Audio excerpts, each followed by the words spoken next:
Agora deu. Agora sim, podemos pegar o link lá e distribuir, tá? O link? Aquele link lá mesmo? Não, eu vou buscar lá no Facebook o link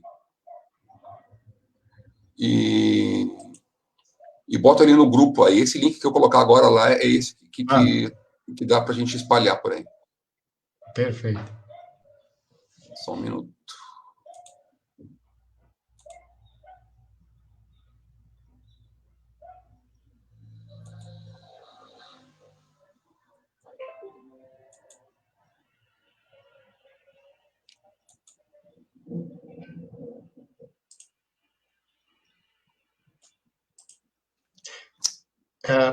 A Cássia fez uma pergunta, Marcos, aí, para o grupo. Se ela ela está pedindo se está aparecendo.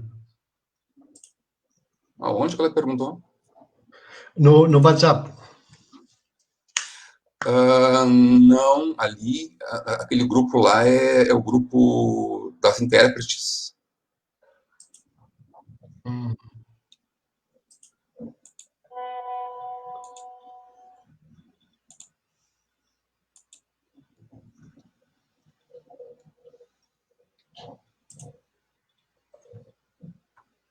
Oi, a Lúcia está tentando entrar, mas não está conseguindo, eu acho. E eu também. No WhatsApp, ali ela está falando algumas coisas. Pronto.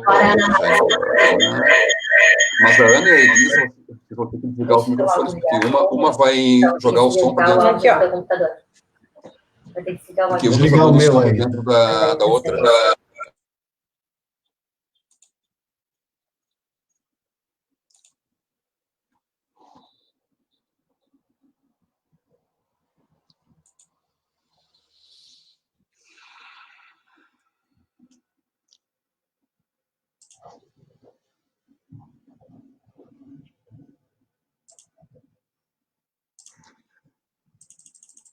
Está entrando a Lúcia. Tudo bem, Lúcia? Isso. Ai, estou apreensiva, porque eu estava tentando entrar e não estava conseguindo. Não, Boa tarde. Boa tarde. Ai, que nervosa. Oi, Ana. Olá. Tudo bom? Nós já estamos ao vivo, professor? Já estamos ao vivo. Mas só por enquanto só conversando. Tá cortando tua cabeça. Tá. Certo. Tudo Vou bem, aproveitar para perguntar. Tudo bom? Qual o sinal falar, do Lúcia. IFE de Pelotas? Qual deles? KVG? Isso, KVG. KVG. E o outro é o IFE aqui. Certo. Então, nós vamos sair com uma das câmeras, o professor vai ficar na minha só, pode ser? A Ana Márcia vai sair, vai ficar aquela ideia da minha câmera só, tá bom? Tá bem. Tá, aquela ideia de vocês ficarem sempre na parte superior do vídeo, tá? Tá, não, tá tudo certo lá. Só esperar a professora Cássia fazer a entrada dela.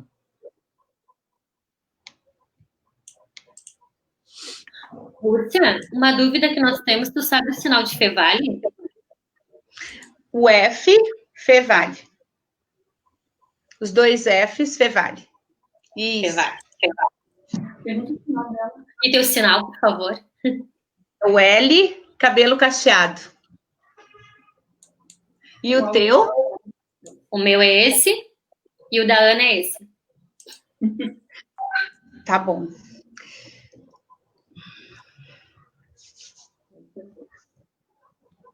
Tu pode começar a apresentação, Lúcia? Posso? Tudo certo. Tá. Como é que a gente vai fazer? Vai ter alguma forma de indicar quando troca? Sim, a gente faz aqui, ó, substitui. E aí já para uma e continua a outra. Isso, Tá bom. aí vamos fazer 15 ou 20? Sim. Prefere? Vocês que sabem, pode ser 15. Se vocês quiserem, em algum momento, então.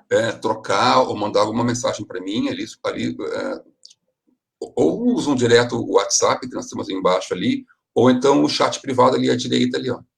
Tá, é que nós vamos substituir as duas câmeras, mas é que a gente substitui com a Lúcia ali.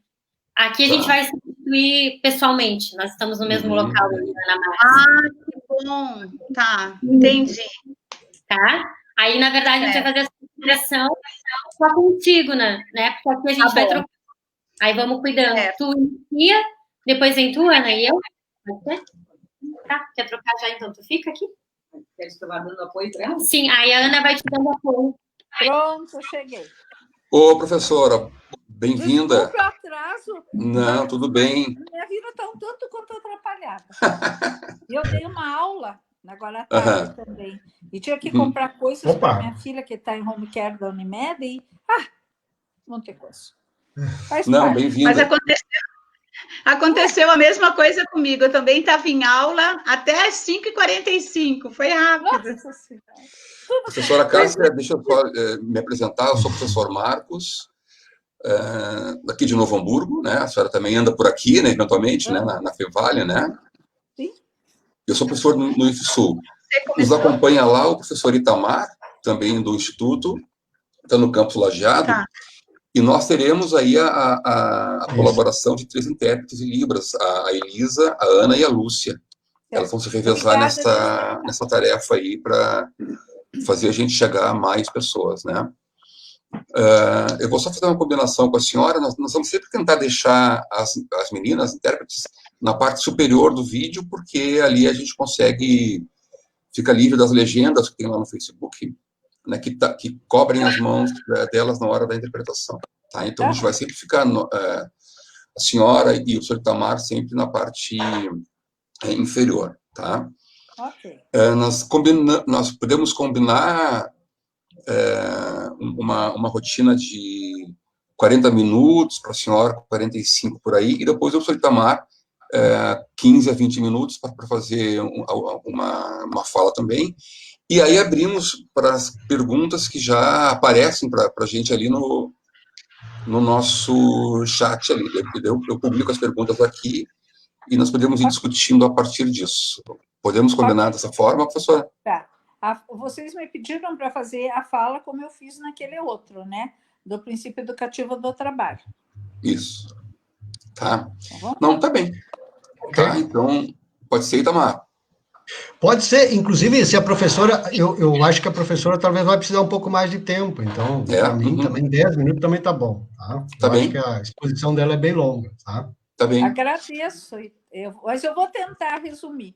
Mas é que não, tá bem, eu faço a sua projeção aqui depois, tá? Eu estou com o seu material aqui, e eu faço a projeção dele quando a senhora solicitar. Tá certo? Tá bom. Então, eu já abri a transmissão. Podemos começar, então, a atividade? Por mim? Tá. Tá tudo certo, estou prontinho. Então, vamos. Boa noite a todos. Eu sou o professor Marcos Ribeiro, do IFSU Campus Novo Hamburgo. E essa é uma atividade do mestrado Prof.EPT, do IFSU, com apoio de outros mestrados do Instituto, das licenciaturas e da Propesp, e dos cursos de pós-graduação do nosso instituto. A nossa convidada hoje é a doutora Cássia Kinzer, que é professora da Fevale e aposentada da UFPR. Depois a professora me corrija a pronúncia dela, por favor. Né? E também hoje nos acompanha o professor Dr. Itamar Hans, né, como debatedor, professor também do IFSU, do campus Lajeado. Temos hoje, para dar apoio à nossa atividade, as intérpretes Libras do campus KVG, a Elisa e a Ana, e do campus Sapiranga, a Lúcia. A professora Cássia possui graduação em Pedagogia pela PUC do Paraná, mestrado em Educação pela PUC do Rio Grande do Sul e doutorado em Educação, História Política, Sociedade pela PUC de São Paulo. É professora titular, aposentada da UFPR, e atualmente é professora na Fevale, em Novo Hamburgo. onde exerce atividades no programa de doutorado em diversidade e inclusão social. Tem experiência na área de educação, com ênfase em educação e trabalho, atuando principalmente nos seguintes temas: educação e trabalho, educação profissional, educação tecnológica, formação de professores, ensino médio integrado e formação inicial e continuada de magistrados e servidores que apoiam a prática jurisdicional. Muito bem, a nossa rotina de trabalho, então, entre 45 e 50 minutos para a professora Cássia, e depois um tempo para o professor Itamar. Professor Itamar, boa noite, bem-vindo também, obrigado por estar conosco aí nessa empreitada aí no fim de tarde, com um tema que é certamente relevante para nós, em especial, dentro do Prof. EPT. Muito bem. Então, professora Cássia, nós poderíamos começar com algumas provocações dentro da questão do trabalho como princípio educativo, né? Eu vou lhe passar a palavra, né? E depois a gente traz, então, contribuições, provocações e perguntas aí da assistência. Boa noite, bem-vinda e obrigado por estar conosco.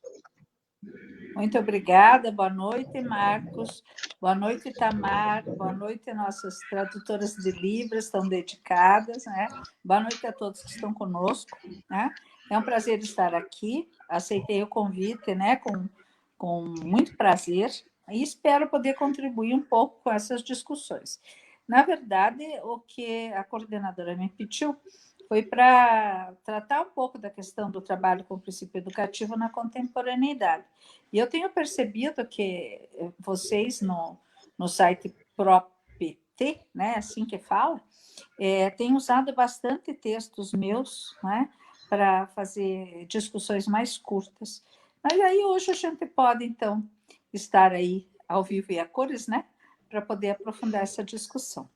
Eu vou tentar me manter nos 45 a 50 minutos, professor Itamar, tá? Para daí o senhor poder fazer as suas intervenções e a gente abrir para o público, né? É que essa é uma temática que me é muito cara e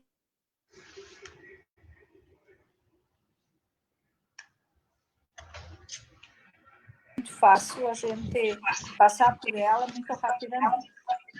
Ok? Muito bem. Então, vamos adiante, né? Bom, professora, você quer pôr os slides? Não, professora, a senhora... Eu sumi? Nós perdemos seu contato aqui, a sua imagem aí. Mas eu já posso pôr os slides em seguida. Fica entrando o telefone e não tem como cancelar. E, às vezes, quando entra o telefone que eu não atendo, aí acontece isso. Mas tá. não tem. Bom, mas eu vou colocar, então, o seu material aqui, e aí a senhora pode... Eu vou sair e vou entrar de novo, que tal? Tá, nós lhe aguardamos, então, aqui, professora. Eu acho que é melhor. Tá bem, porque, certo, nós lhe aguardamos aqui.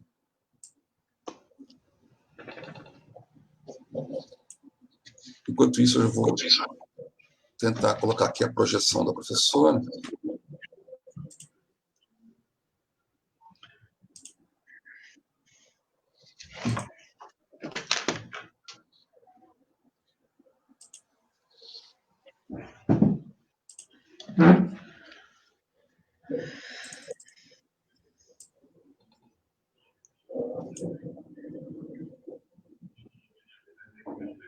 Enquanto a gente está aguardando o novo contato da professora Cássia, eu convido as colegas que estão nos assistindo aí pelo Facebook que identifiquem ali a sua instituição ou o seu campus, o estado de onde nos assistem. Já vejo ali que há alunos do Prof. EPT, né?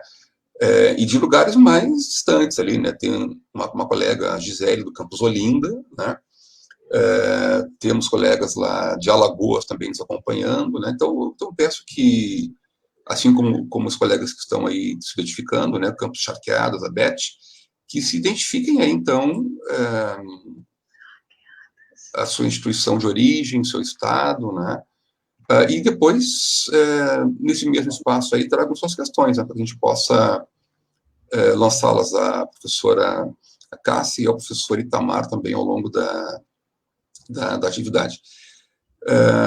Essa atividade ela vai ficar disponível depois no Facebook, uns minutinhos após o encerramento, né? O vídeo fica lá, né? Então, aí, a Elizabeth também de Maceió, também aí, Piauí, também temos colegas aí do Paraná. Então, estamos espalhados aí pelo Brasil todo, professora. Nós temos aí manifestações aí aqui no nosso chat aqui de pessoas do Piauí, de São Paulo, do Paraná, do Recife, de Maceió. Então, estamos espalhados aí pelo país todo. Eu vou fazer aqui a sua projeção.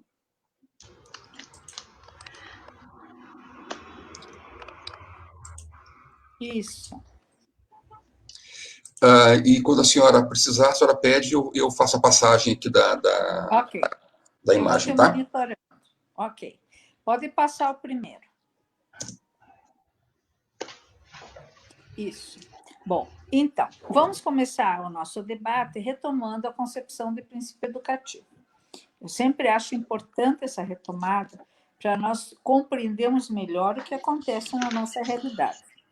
O que é o princípio educativo? Né? Nós precisamos ter claro que cada sociedade, em cada fase do seu desenvolvimento, das suas forças produtivas, tem demandas específicas de formar tanto seus intelectuais quanto seus trabalhadores.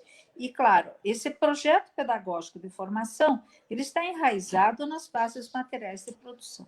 Então, o princípio educativo é o projeto pedagógico que uma sociedade formula para atender às suas necessidades relativas ao seu modo de produção.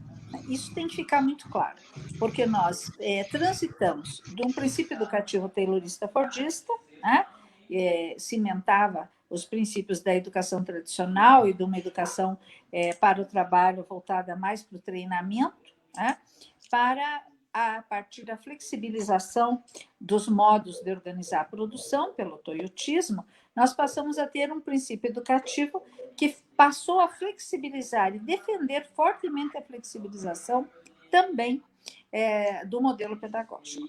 Nós que atuamos nos institutos federais, temos muito claro isso com a última reforma do ensino médio, né? Em que foi a flexibilização e a substituição de modelos rígidos de origem taylorista-fordista que justificaram esse aligeiramento que a nova proposta do ensino médio nos enfiou goela abaixo, literalmente, né? Bom, nós temos que entender, então, qual é esse princípio educativo que está em curso de hegemonização a partir das mudanças ocorridas no mundo do trabalho com a flexibilização do regime de acumulação, que passou a ser de acumulação rígida para acumulação flexível, e também pelo embate epistemológico que se dá entre, né, as epistemologias modernas e as chamadas epistemologias pós-modernas, né? Porque esse surgimento e o fortalecimento da epistemologia pós-moderna só foi possível a partir da flexibilização da base material de produção. Então, nós temos que entender que o que acontece no mundo do trabalho se reflete na forma de conhecer, né? E aí, sim, com a flexibilização do trabalho, também a flexibilização dos modelos educacionais e a sustentação ideológica dada pela epistemologia pós-moderna. Essas coisas estão intimamente relacionadas e, sem aprofundar a compreensão dessas categorias, nós não vamos entender o que acontece e por que acontece a educação que nós estamos vivenciando nesse momento histórico, né? Então, por isso que retomar essa categoria gramsciana é tão importante para nós. Nós temos que ter claro que os modelos pedagógicos se enraizam nas bases materiais e são cimentados por uma ideologia, né? E, no caso, agora você tem uma base material do regime de acumulação flexível, você tem modelos flexíveis de educação e você passa a ter como cimento ideológico a ideologia pós-moderna. Se a gente não se apropriar dessa relação, dificilmente nós vamos compreender o que estamos vivenciando e que em dados momentos nos horroriza, né? E é claro que a cereja do bolo dessa organização foi a reforma trabalhista, né? Porque a flexibilização do trabalho, a flexibilização da educação e a ideologia pós-moderna, que defende a flexibilização em todas as esferas, acabou de ser ultimada enquanto movimento pela reforma trabalhista com a flexibilização das diferentes formas de contrato, né? E aí você tem já a realidade do professor delivery, né? Que é bem diferente do professor particular que as famílias contratavam, né? Agora você tem professor por aplicativo na hora que você precisa, você tem a flexibilização dos contratos docentes, né? E nós ainda que somos do sistema federal temos estabilidade e possibilidades de qualificação, mas a maioria dos nossos pares, à exceção das universidades públicas, hoje passam por situações, né, de precarização crescente do seu trabalho. Então, é bom que a gente entenda que isso tudo está intimamente relacionado. Marcos, você pode passar ao próximo slide, por favor?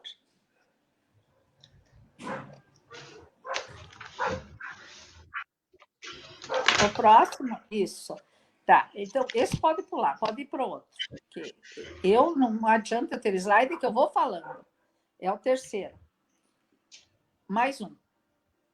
Isso, esse. Ok. Bom, do ponto de vista pedagógico, né, a categoria central que está posta nesse sentido da flexibilização do trabalho é a chamada aprendizagem flexível, né? Essa é uma categoria com a qual nós vamos ter que lidar, né? E lidar por um bom período, haja vista que as formas mediadas por novas tecnologias, pelo jeito, vieram para ficar, né? Então, o que é essa aprendizagem flexível? É uma chamada metodologia inovadora que articula o desenvolvimento tecnológico, a diversidade de modelos de aprendizagem e as mídias interativas, né? E a aprendizagem flexível se justifica pela compreensão da necessidade da flexibilização dos tempos e dos espaços, né? E ela tem uma série de justificativas com as quais até algumas a gente concorda, né? Pode mudar o slide, Marcos. Eu não estou... Isso, agora eu estou conseguindo ver o slide. Tá. Quais são essas justificativas? As principais delas. Que a educação rígida... Não, volta para trás uma. Volta para trás. Um slide, isso. Que a educação rígida, né, na verdade, ela inviabiliza uma expansão ampliada da oferta de educação, haja vista que pela mediação tecnológica você atinge um número muito maior de pessoas ao mesmo tempo, né? E ela te permite superar o que seria um modelo único de aprendizagem, superar o que se tem chamado historicamente e de uma forma equivocada de conteudismo, a disciplinarização, a centralidade no professor e o pouco protagonismo do aluno. Evidentemente, muitas dessas críticas eram feitas já pelos clássicos, né, da educação socialista. Você vai ver o Vygotsky, né, fundamentando críticas como essas, e o Paulo Freire aqui no Brasil, né, que criticava a chamada educação bancária. Então, essas críticas, elas não são críticas novas, né? Também algumas delas são críticas nossas. O problema é que a aprendizagem flexível, ao se sustentar sobre essas críticas, acabou por jogar fora a criança junto com a água do banho. E esse que é o problema. Ao invés de enfrentar o problema, né, cria-se alguma coisa no lugar que, na verdade, no meu entendimento, tende a precarizar ainda mais as ofertas educacionais. Podemos ir adiante, então. Pode passar mais um slide, Marcos. Vocês estão me ouvindo bem? Tá, ok. Bom, a aprendizagem flexível ela pode ser entendida nas duas dimensões que nós entendemos as ações educativas propriamente ditas. No sentido amplamente pedagógico, ou seja, fora da relação especificamente pedagógica escolar, a aprendizagem flexível ela ocorre nas comunidades de prática, né? Elas ocorrem nas comunidades de aprendizagem, em rede formadas por grupos de interesse, nos grupos de WhatsApp, em que as pessoas trocam experiências de vida pessoal e também experiências profissionais. Nesse sentido das trocas educativas, né, pelas comunidades de prática, a gente tem uma contribuição bastante interessante, coisa que eu venho acompanhando nos 11 anos que eu trabalhei na Petrobras e agora que eu faço consultoria nas escolas judiciais. De fato, né, Você pensar que agora, às vésperas de um processo de eleição municipal, que vai ser extremamente complexo, né? Os juízes eleitorais terem comunidades de prática para, na hora do surgimento de um problema, poder trocar imediatamente opiniões, né, e experiências com seus pares, pedindo soluções, inclusive, é uma coisa de muita qualidade. Então, na verdade, desse ponto de vista das relações amplamente pedagógicas, a gente tem, de fato, alguns avanços, tirando os exageros, né, dos grupos de WhatsApp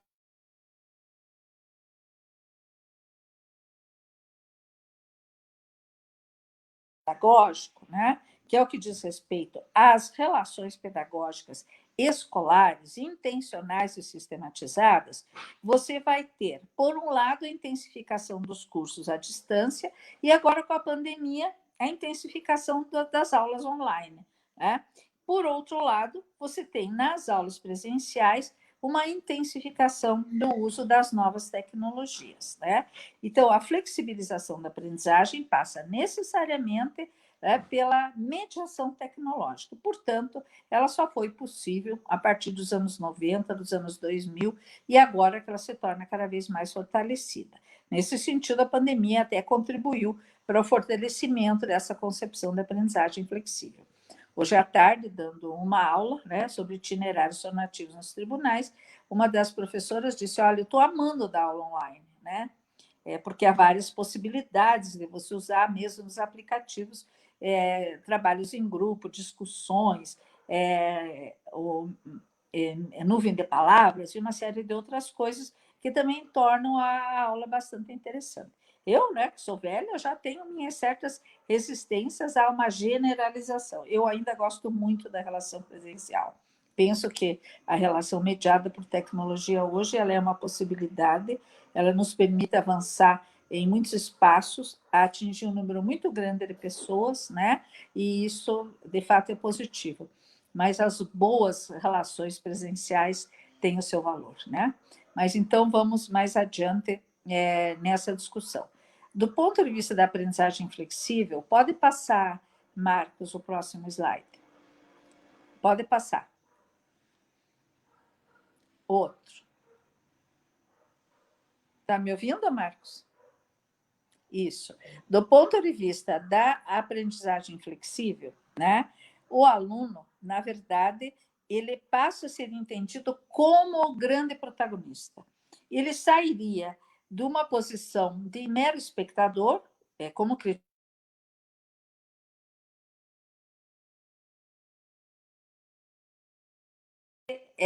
escolheria os tempos e espaços, aprenderia no seu próprio ritmo, aprenderia em colaboração com seus colegas e, em tese, teria melhor aproveitamento e deixaria de ser isolado para ter postura individualista, né?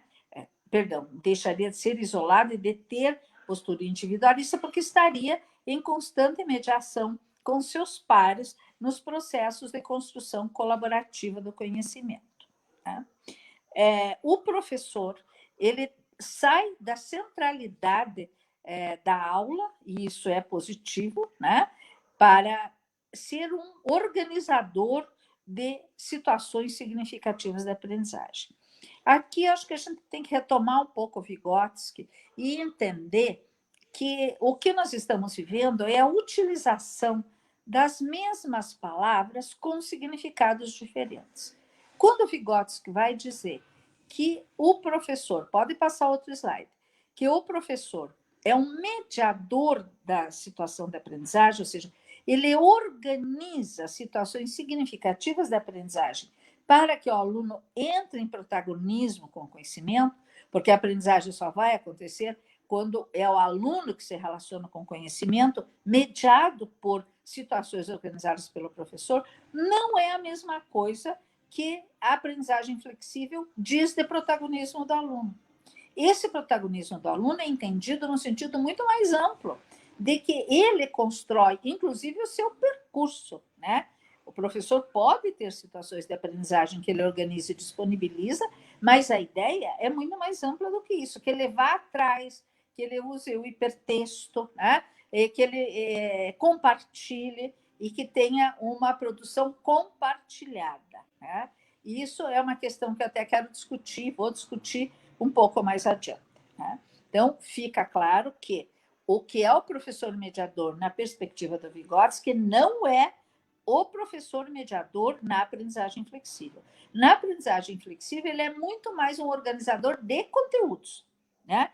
Ele produz cursos à distância e ele sai da centralidade da relação para algumas vezes ser só conteudista, outras vezes ser só tutor, em outras situações ser conteudista e ser tutor, né? Ele acompanha, mas ele não tem essa figura do organizador de um percurso de aprendizagem pelo aluno mediante situações que ele organiza. Pode passar.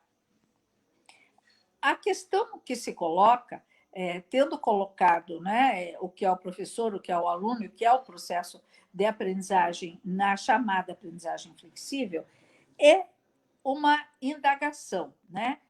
Será que a aprendizagem flexível ela é uma mera decorrência da base técnica microeletrônica? Isso é muito pobre, certo? Porque, na verdade, a aprendizagem flexível, ela, né, a partir da concepção de princípio educativo, que eu tratei no começo da nossa fala, o que vai acontecer, né? Esta base microeletrônica é apenas uma ferramenta, porque o que determina a utilização da base microeletrônica em processos de aprendizagem flexível são as novas demandas do capital. Então, você vai ter aí uma discussão que é do plano ontológico, o que acontece no mundo do trabalho que determina a aprendizagem flexível, e vai ter, de outro ponto de vista, uma discussão epistemológica. Qual é a teoria do conhecimento que sustenta a aprendizagem flexível, né? É claro que a gente não tem tempo para fazer muito aprofundamento, mas eu quero, pelo menos, trazer alguns pontos que nos ajudam a refletir. Eu pediria, Marcos, que você passasse para o slide de número 11, tá? Porque eu estou simplificando um pouco, aligerando um pouco essa entrada na parte mais hard, para que a gente possa aproveitar melhor o tempo. Tá? No de número 11. Mais adiante ainda. Mais um. Pode passar mais um. Esse aí. Bom, então, do ponto de vista ontológico, voltam para trás. Isso. Do ponto de vista ontológico, qual é a discussão que nós temos que fazer nesse momento? Nós temos que nos debruçar sobre o mundo do trabalho e ver que tipo de trabalhador ele demanda. E o mundo do trabalho hoje tem como mote a formação de profissionais flexíveis, que possam acompanhar as mudanças tecnológicas e também as mudanças no mundo do trabalho. E o que a gente vai entender por essa flexibilização? A perda da relação entre qualificação e ocupação, né? E isso nos leva a uma primeira consideração que o Gorgias já fazia, e que ele dizia, olha, hoje, pela base microeletrônica, o que nós temos? Nós vamos ter um processo de banalização das competências, né? Essa banalização das competências, banalização no sentido de simplificação, né? Ela decorre da utilização de bases de automação industrial que são muito próximas. Então você operar uma máquina de fazer macarrão, né? Uma máquina de corte de suínos com laser, né? Ou uma máquina, um robô na Audi, as diferenças são muito poucas, porque a base de automação industrial é muito parecida. Então, você precisaria muito mais pessoas que se adaptassem aos novos trabalhos a partir dessa base microeletrônica do que pessoas com alta especialização, né? Então, a questão da demanda de flexibilização da educação, que se deriva da flexibilização do trabalho, ela vem exatamente daí, né? O mundo do trabalho precisa de profissionais que ora trabalhem nisso, ora trabalhem naquilo. E por que isso acontece, né? Porque hoje você tem uma produção que ela é puxada pela demanda, e quando vem uma encomenda, por exemplo, para uma fábrica de calçados aí em Novo Hamburgo, essa demanda vem demarcada, é 200 pares de sapato do tipo tal. para fabricar esses 200 pares de sapato, eu vou precisar tantos profissionais com essas características. E aí, né, a empresa que vai fabricar o calçado, ela vai combinar o quantitativo e o qualitativo de profissionais que ela precisa para fabricar aqueles 200 pares. Terminada essa tarefa, começa tudo de novo. Então, na verdade, as formas precárias de contratação viabilizam essa utilização também precária da força de trabalho ao longo das cadeias produtivas. Ora, você faz isso, ora, você faz aquilo, né? Porque os empregos estáveis tendem a diminuir cada vez mais. Então, por um lado, a flexibilização implica em ter um conjunto de profissionais flexíveis e adaptáveis a diferentes situações de trabalho, sempre a partir de uma produção puxada pela demanda e não pela oferta. Agora, independentemente desse número de profissionais com diferentes níveis de precarização, porque aí você incorpora desde o trabalho similar ao trabalho escravo, o trabalho infantil, né?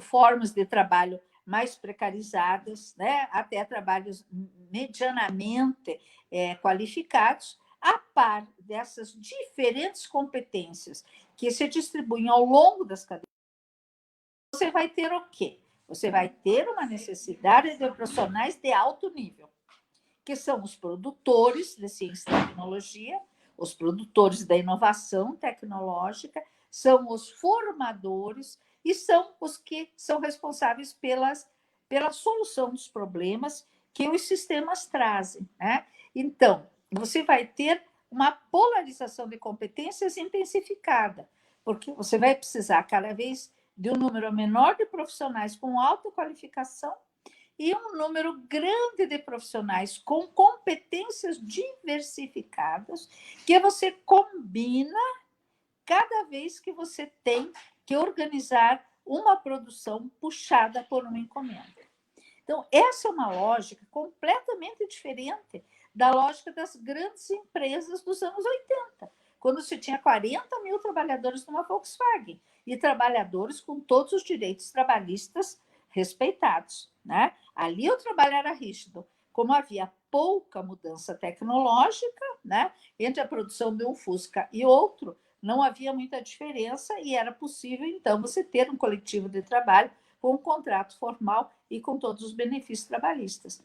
Acontece que, a partir do momento que cada vez são menos pessoas que sustentam o processo de acumulação do capital e mais pessoas estão excluídas, você produz menos e só produz o que você tem garantia de vender.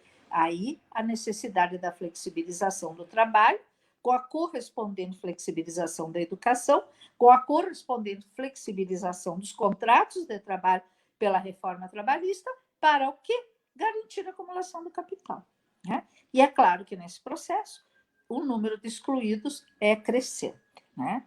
Acho que consegui, do ponto de vista da dimensão ontológica, passar para vocês uma rápida síntese do que acontece, né? E aí, né, o uso das novas tecnologias na educação, não só ele serve à chamada aprendizagem flexível, como ele serve também para preparar tanto o produtor quanto o consumidor. Porque esta pessoa vai trabalhar com novas tecnologias e vai consumir novas tecnologias. Portanto, a implementação de modelos flexíveis de aprendizagem, portanto, mediados por tecnologias,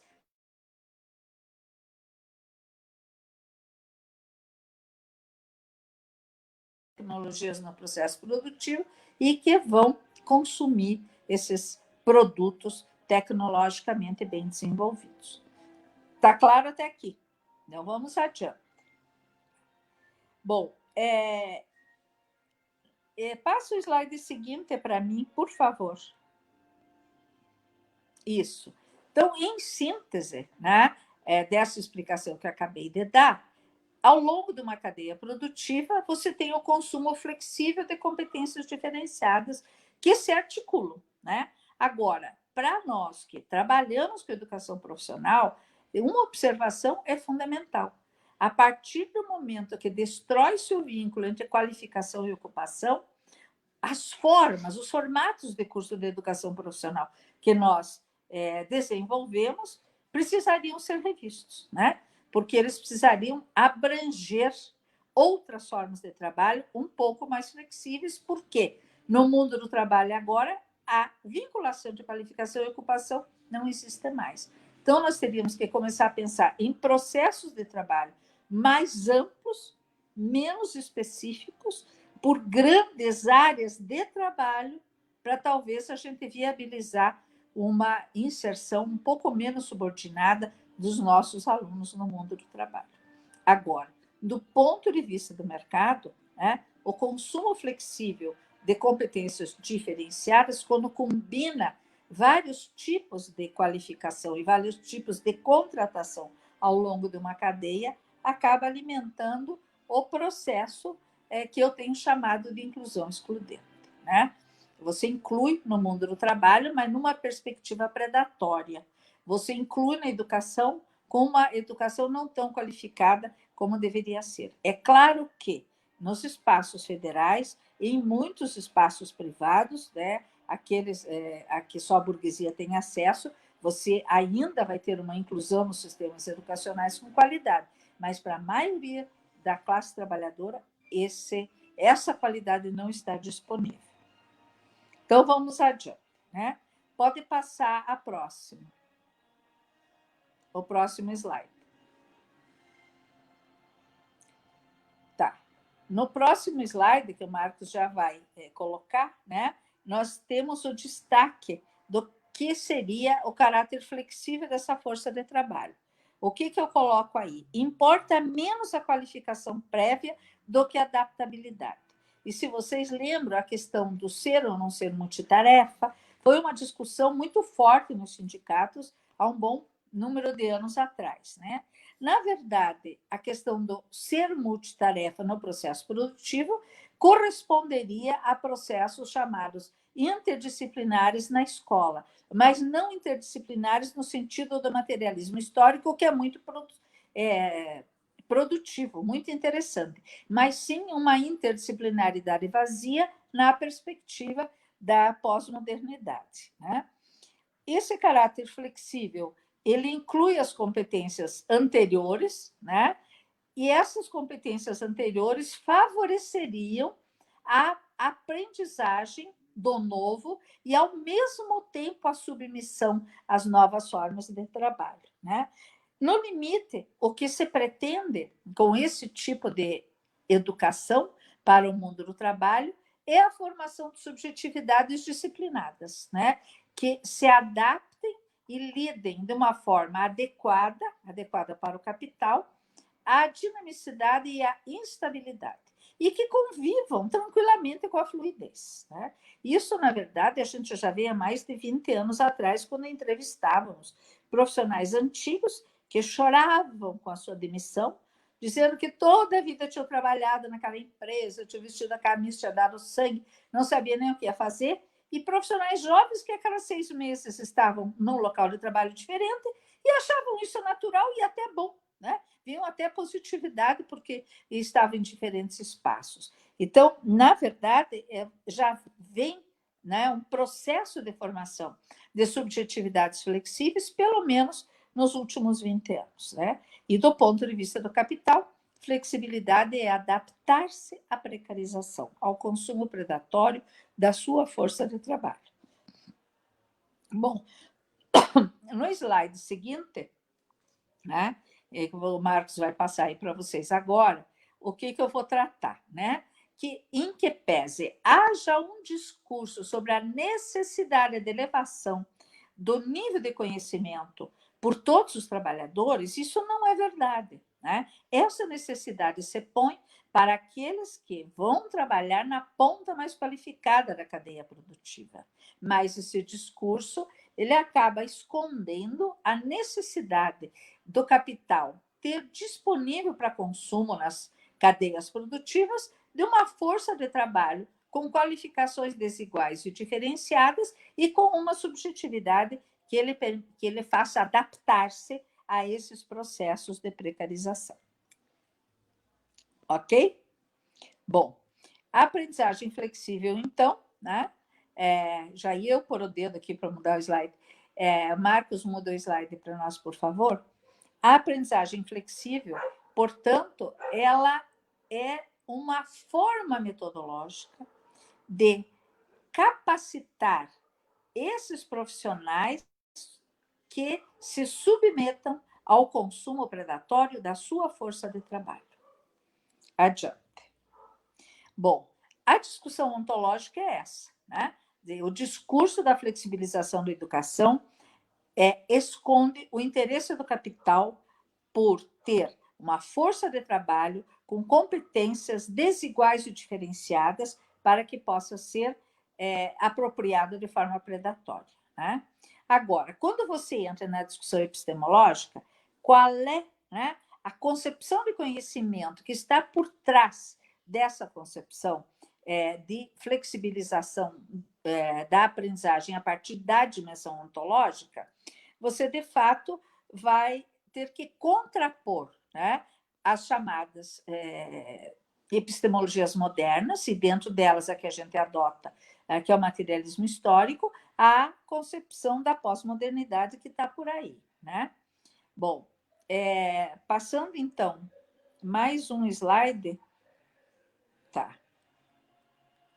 Pode passar para frente. Isso.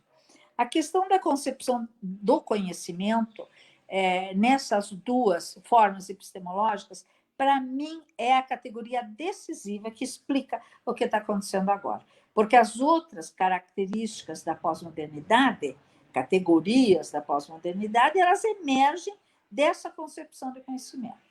Então, vejamos. No materialismo histórico, o conhecimento resulta da relação entre teoria e prática. Mas não da mera relação entre teoria e prática, mas numa relação em teoria e prática voltada para a transformação. E transformação essa que não é neutra, porque o conceito de praxis ele não tem nenhuma neutralidade, né? Então, uma relação entre teoria e prática na concepção de praxis visando a transformação da sociedade, tendo em vista a construção de uma sociedade mais justa, mais igualitária, onde as pessoas sejam emancipadas, tenham respeito a seus direitos fundamentais e assim por diante. Ora, nas teorias pós-modernas, essa concepção de conhecimento é absolutamente rejeitada, né? Por quê? No materialismo histórico, a concepção de conhecimento ela repousa na categoria trabalho. Já nas teorias pós-modernas, ela repousa na categoria cultura. Então, os pós-modernos, ao tratar do que é conhecer, a partir da categoria cultura, vão afirmar que o produzir conhecimento é uma impossibilidade histórica, porque a produção do conhecimento sempre estará atravessada pelo viés cultural, pela diversidade cultural, né? Então, você vai ter, né, determinadas culturas que vão lidar com a realidade a partir do seu viés cultural. Então, desta forma, não é possível você ter uma produção do conhecimento mais ou menos universalizada. Ela sempre vai estar enraizada em alguma tipologia de diversidade cultural. O que resulta disso, né? Resulta que... Espera aqui que eu já me perdi aqui, tá?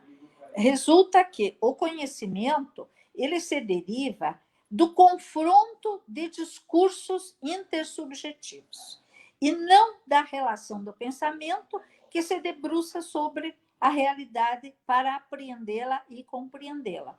Portanto, o conceito de praxis cai por terra, né? E aí a linguagem é que passa, junto com a cultura, a ter papel decisivo nos processos de produção deste conhecimento parcial e fragmentado, né, que vem muito mais do debate, do confronto das ideias, do que da relação entre o pensamento e a prática, né? Bom, então você vai ter o conceito de praxis substituído pelo ceticismo epistemológico, ou seja, pela descrença na possibilidade de aprender, tá?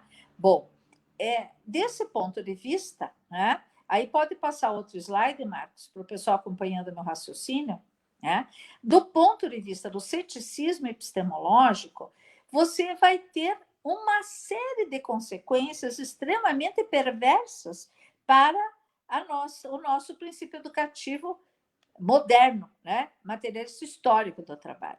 A primeira constatação é que, na epistemologia pós-moderna, a teoria passa a não ter mais valor, porque a teoria passa a ser concebida sempre como ideologia, como culturalmente determinada, e não como possuindo elementos de verdade, porque a sua produção se dá a partir de relações concretas do pensamento sobre uma realidade que, de fato, ela é material e ela existe. Né? Então, desse ponto de vista, já lá nas diretrizes para a reformulação curricular, lá no fim dos anos 90, os documentos do MEC já diziam que a gente não devia cansar os pobres estudantes com tanta teoria, porque eles iam sair do curso e tudo que eles aprenderam no curso não ia servir mais para nada, por conta do fenômeno da obsolescência do conhecimento. Ora, a gente sabe que ciência não obsolesce dessa forma, né?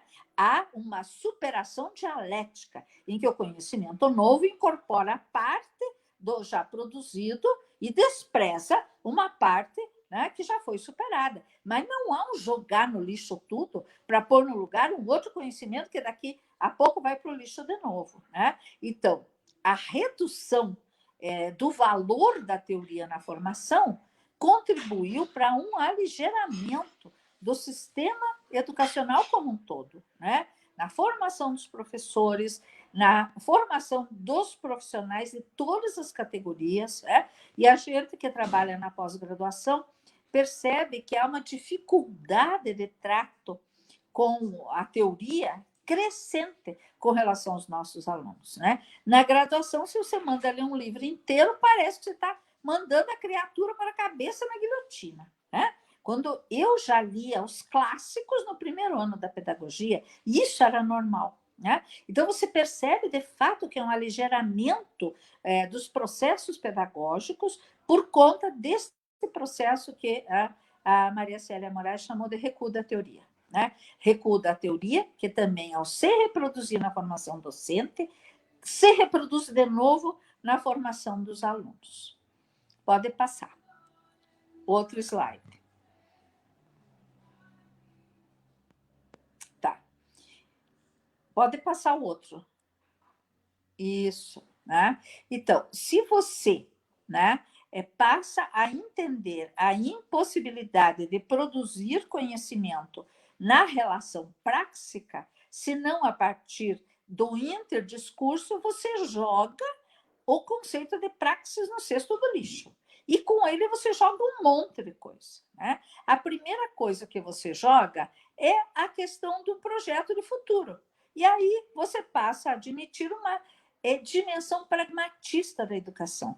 Quem lembra das diretrizes curriculares para o ensino médio da Guilmar de Mello, lá atrás, o que ela dizia? Né? Que a gente tem que ensinar química estudando com os alunos os componentes da pasta de dente. Né? Então, essa questão pragmático-utilitarista da educação já aparecia naquela época. Né? E ela vem se fortalecendo.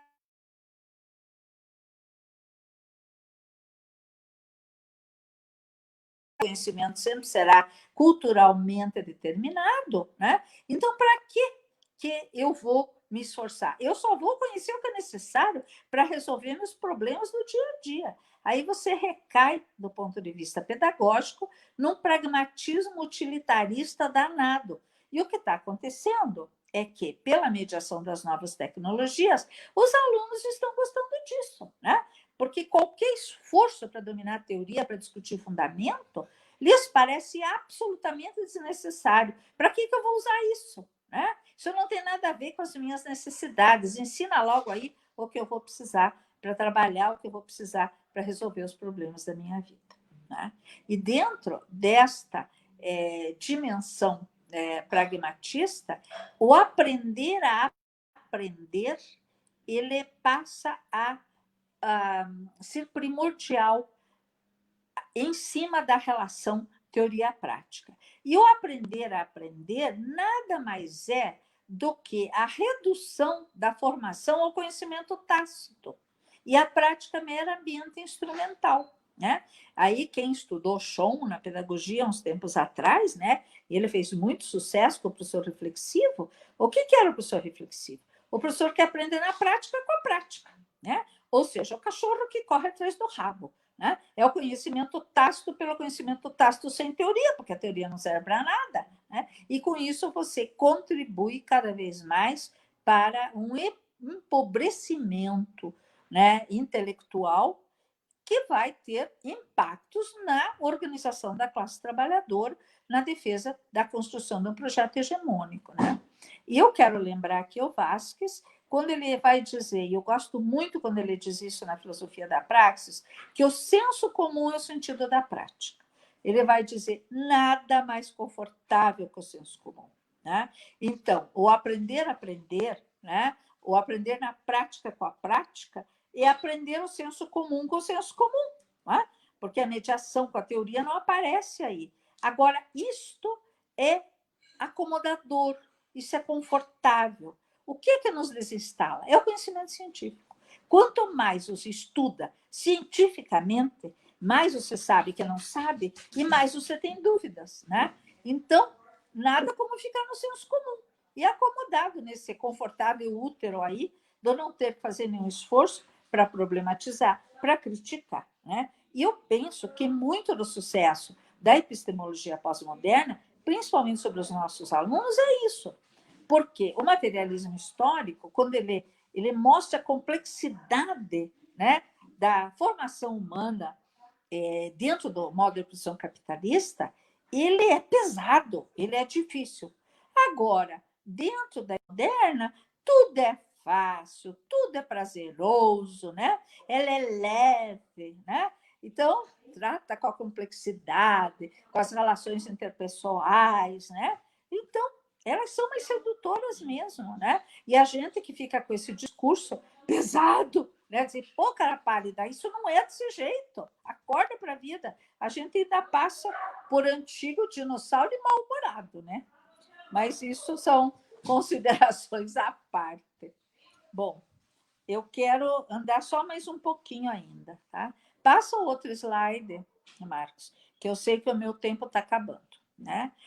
Além dessa dimensão pragmatista, a negação da praxis, ela traz uma dimensão presentista que está vinculada ao hedonismo, que a gente está vivenciando de uma forma muito forte entre os jovens, né, e na sociedade como um todo. Ora, se não há praxis, não há projeto do futuro, não há utopia. Então, eu tenho que viver o dia de hoje.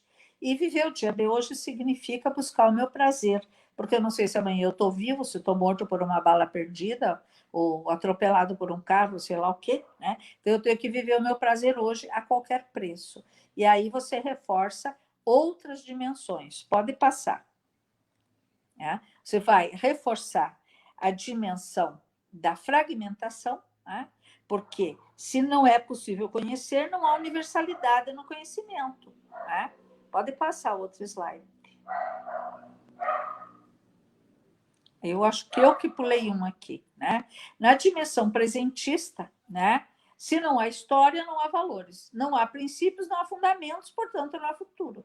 Então, eu tenho que viver o presente da melhor forma. Com isso, o individualismo possessivo se reduz e a sociedade passa a ser compreendida como interação entre indivíduos e as relações sociais são reduzidas ao plano individual. E aí a grande perda é a perda da centralidade da categoria solidariedade. Porque agora é competição, é hedonismo, é individualismo. Tá? Pode passar o outro.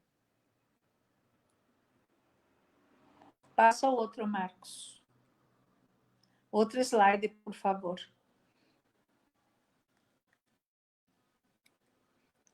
No outro slide, que o Marcos já vai passar, eu trato da dimensão da fragmentação.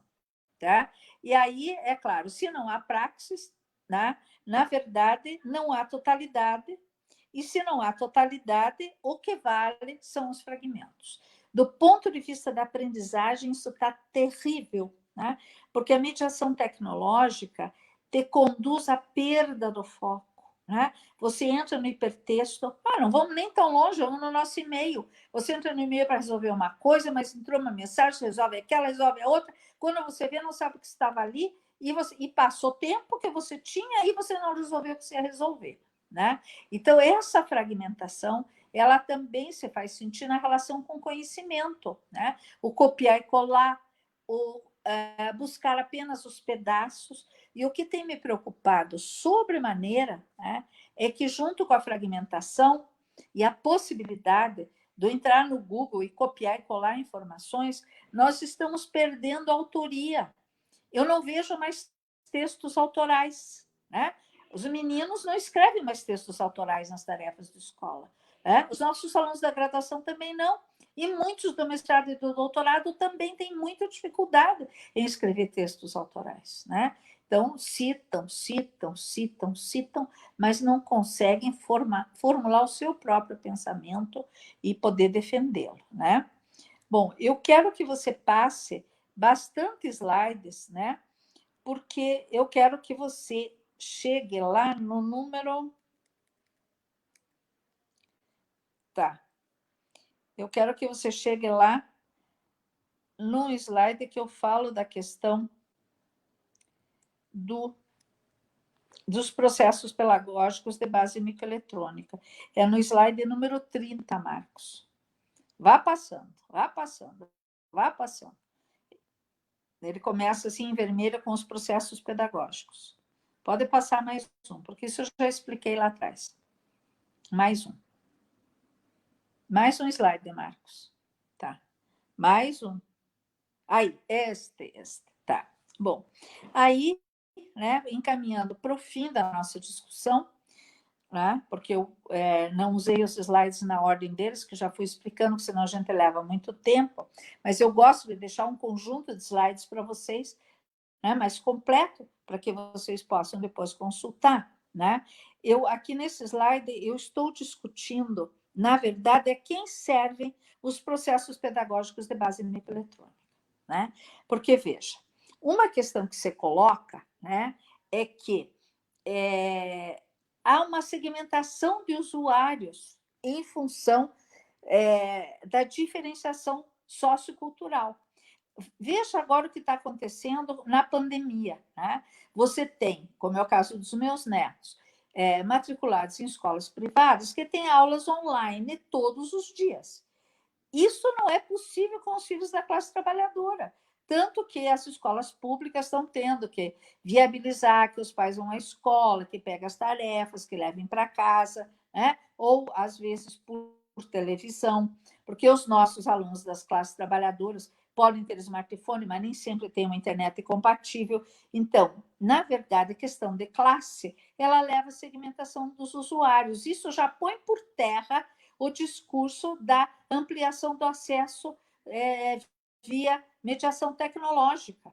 E uma outra questão que eu tenho discutido relativamente a isso, né, é que, embora se diga que se respeita os percursos dos alunos, cada aluno, né, respeita a sua individualidade, na verdade, os modelos de aula online ou de aula em AD, eles são únicos. E eles não permitem ao professor compreender, aprender e trabalhar com os conhecimentos prévios, que é uma condição sine qua non para que a aprendizagem aconteça. Né? Então, veja, você começa aí a criticar por dentro e a mostrar o quão falso esse discurso é. Né? E, né, na verdade, quando você trabalha com a internet, você tem que entender que as mensagens, o conhecimento é disponibilizado por classe social e por interesse. Né? E isso vai acabar levando a uma fragmentação das identidades, um desrespeito aos direitos ao conhecimento por todos os alunos, a uma individualização dos sujeitos, contrariamente aos valores que não são tão caros de solidariedade e produção coletiva das condições materiais de existência. Né? No slide seguinte, pode passar, Marcos. No slide seguinte, eu falo dos conhecimentos prévios, né? Digo que os percursos EAD são únicos, portanto, não atendem à diversidade, né? Agora, eles permitem, né, uma integração de diferentes linguagens e um padrão cognitivo comum. Tá? A base microeletrônica integra movimento, imagem e som. E isto passa a exigir um domínio conceitual e de linguagem muito mais avançado, o que pode ser um fator de exclusão dos alunos das classes populares.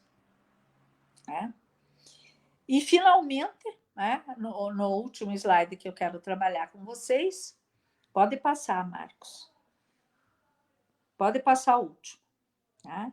Nesse último slide, enquanto o Marcos coloca, né, eu ponho em vermelho aí a colocação de um sociólogo da educação, que ele vai dizer que hoje a gente está passando pelo risco da banalização do esforço, da passividade cognitiva e da perda de interesse pela leitura.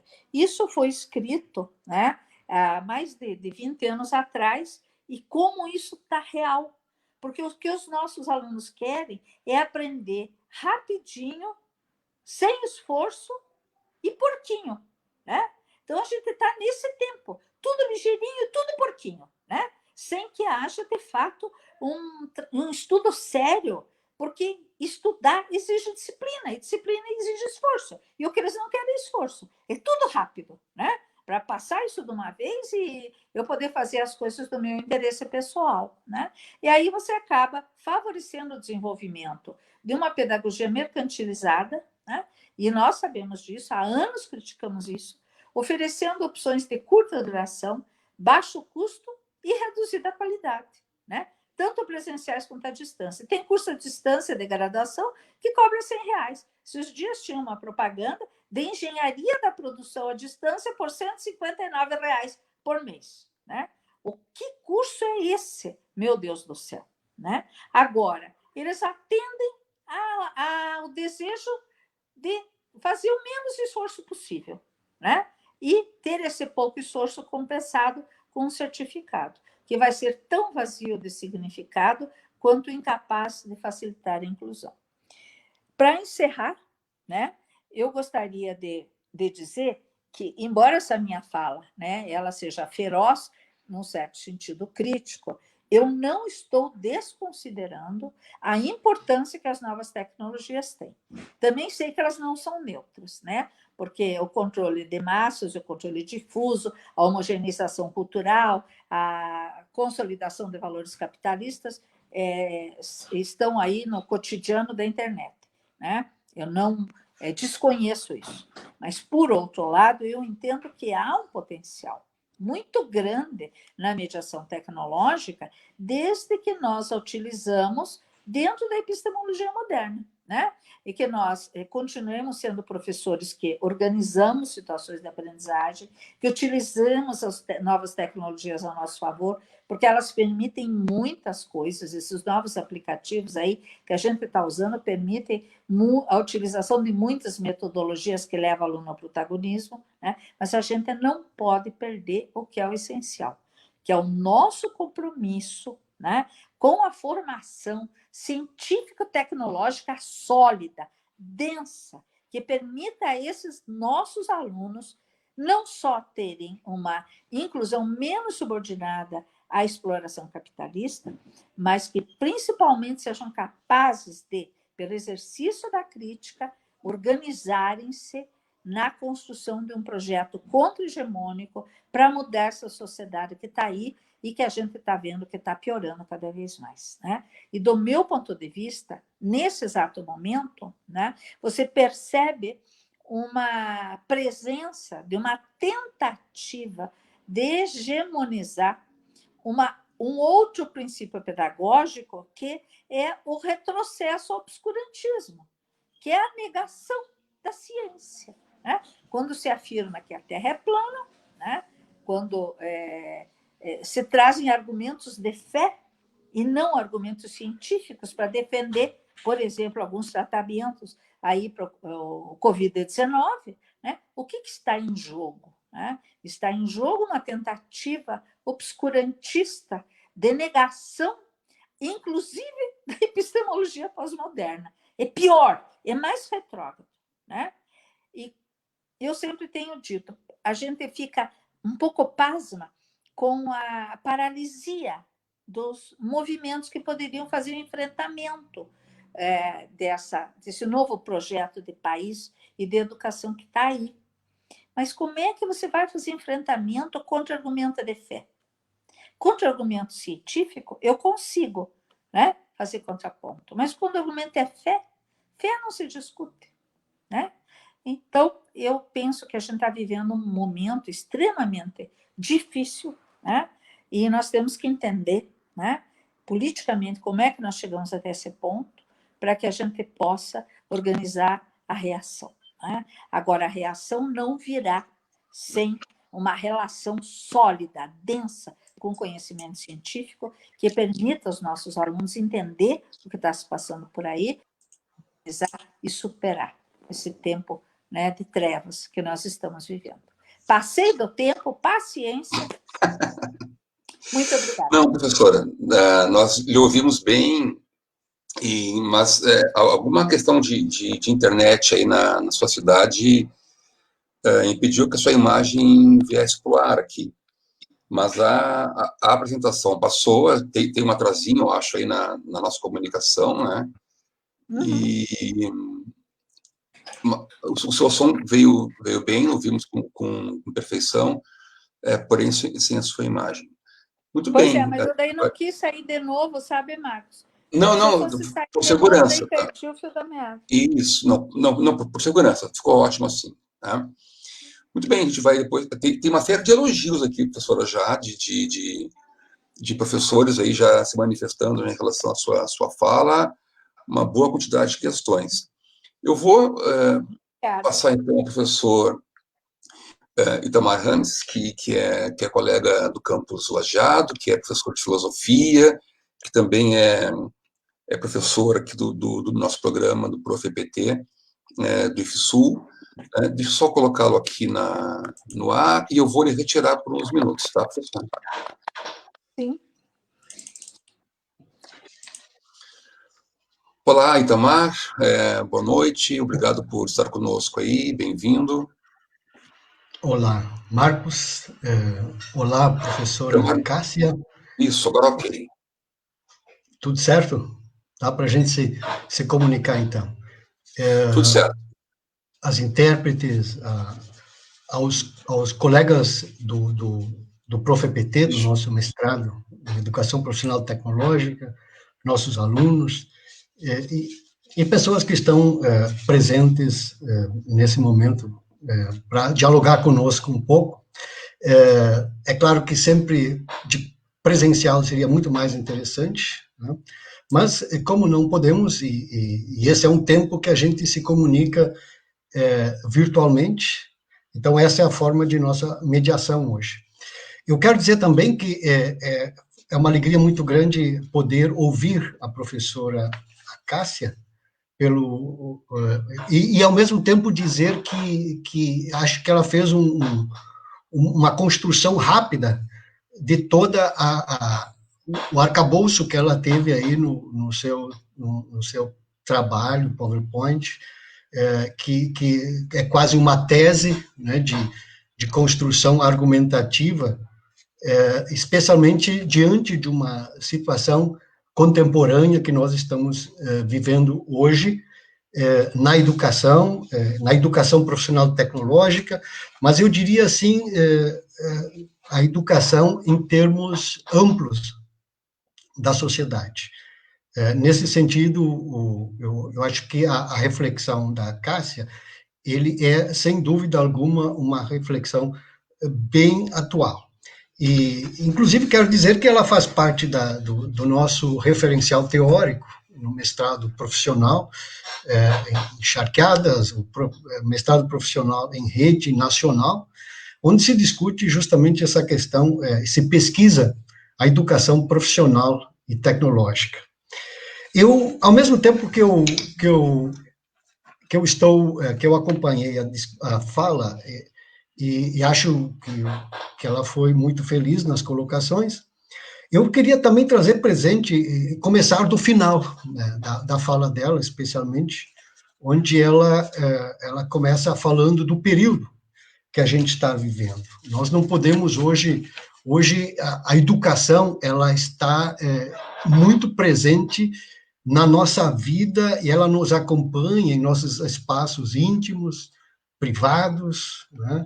Especialmente para quem vive na educação hoje, ou quem os profissionais da educação, eles desenvolvem a sua educação, as suas aulas, as suas atividades, suas pesquisas, a partir de casa, a partir do seu ambiente, e isso é lógico que cria também uma nova forma de relação, E acho que por isso que a gente também tem que trazer um pouco presente essas questões, né?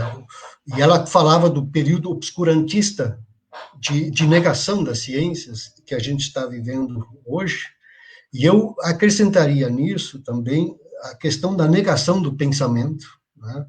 A negação da verdade pelas notícias falsas, né? ou fake news, né? Nega-se o politicamente correto como um princípio autoritário, inclusive, né? Nega-se valores fundamentais da civilização humana, ataques à dignidade das pessoas em redes sociais, com características fascistas, né? Então, a gente tem, especialmente, lideranças nacionais, que em muitos momentos são atacados, e de uma certa forma, onde se cultiva o ódio na sociedade. Então, a gente não pode deixar de trazer presente isso, inclusive porque nós estamos vivendo um período de pandemia, onde estamos chegando aos 100 mil mortos pela Covid-19, né? Onde tem pessoas que negam, inclusive, a pandemia de certa forma, né? Então, acho que, de uma certa forma, a gente tem que trazer presente essas discussões também em nossas aulas, ou atividades, ou lives que nós discutimos. A gente não pode deixar de fazer isso, né?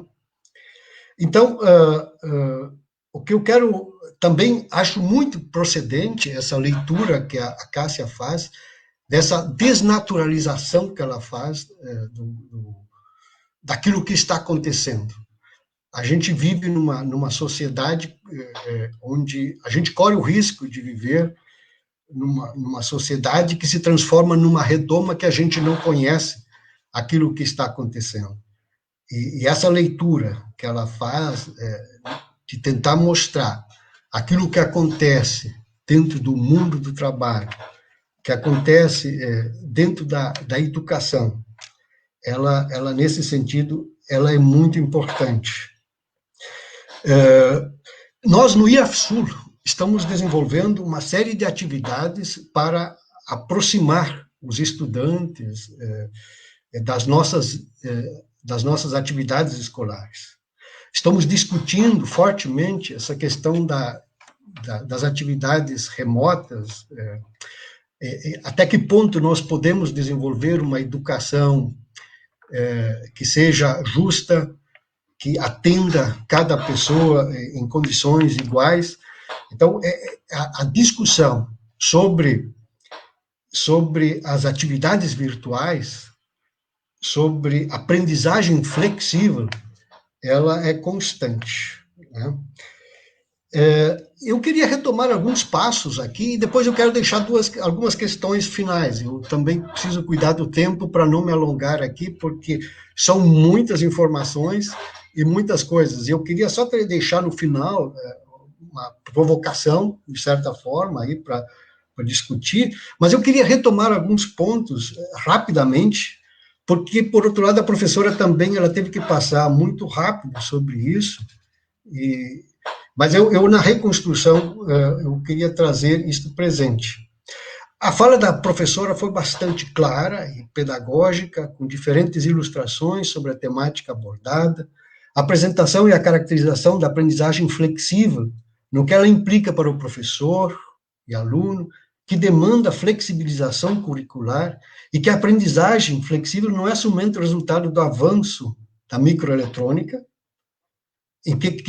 que para muitos é isto, né? Eu acho que isso é muito importante que a gente tenha presente. Tem pessoas que fazem essa leitura de que a aprendizagem flexível é simplesmente uma consequência do avanço da microeletrônica. Não, suas raízes extrapolam os limites da tecnologia, atingindo as relações de produção que configura o regime de acumulação flexível cimentado pela ideologia pós-moderna. Então, de uma certa forma, desnaturalizar, tornar clara essa ideologia pós-moderna, isso é muito importante. O objetivo da flexibilização dos processos educativos remonta ao esvaziamento do discurso pedagógico pós-moderno, da fragmentação e da individuação. Sem uma crítica mais consistente dessas categorias, de modo a aprendê-las como parte da ideologia que confere coerência ao regime de acumulação flexível, difícil o sucesso. O exemplo foi a Lei 13.415 de 2017, que de uma certa forma, ela, embora todas as discussões que aconteceram no país, ela simplesmente aconteceu para a revelia dos profissionais da educação. A concepção de aprendizagem flexível fornece as razões que justificam a flexibilização curricular no ensino médio, críticas ao modelo único para alunos, com diferentes trajetórias e interesses ao conteudismo, à disciplinização, à centralidade no professor e ao pouco ou nenhum protagonismo do aluno. Então, essa é uma discussão que a gente ouvia permanentemente, continua até hoje falando, que a escola não desenvolve o protagonismo e que esse protagonismo, ele justamente, ele só aconteceria na medida em que acontecessem essas aprendizagens, essa aprendizagem flexível. Para trazer clareza sobre a aprendizagem flexível, a professora faz uma abordagem hermenêutica que articula as dimensões ontológicas e epistemológicas.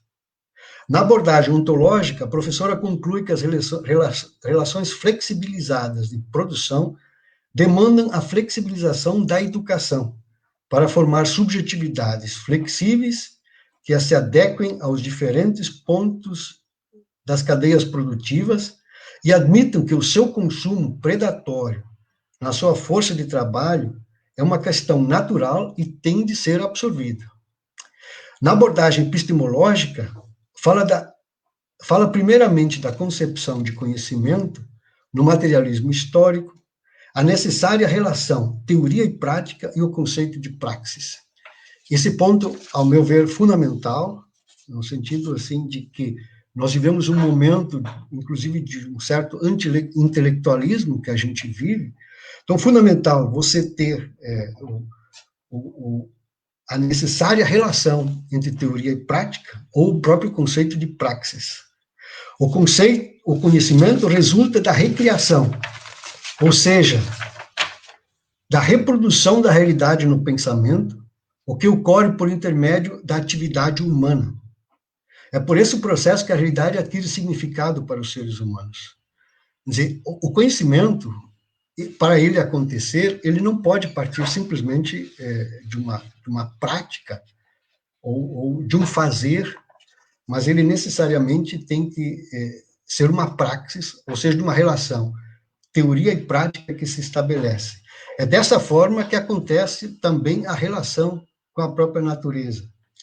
As teorias pós-modernas são céticas, de uma certa forma, fazem o recuo da teoria, presenteísmo, pragmatismo, alimentam o consumo, é fragmentária.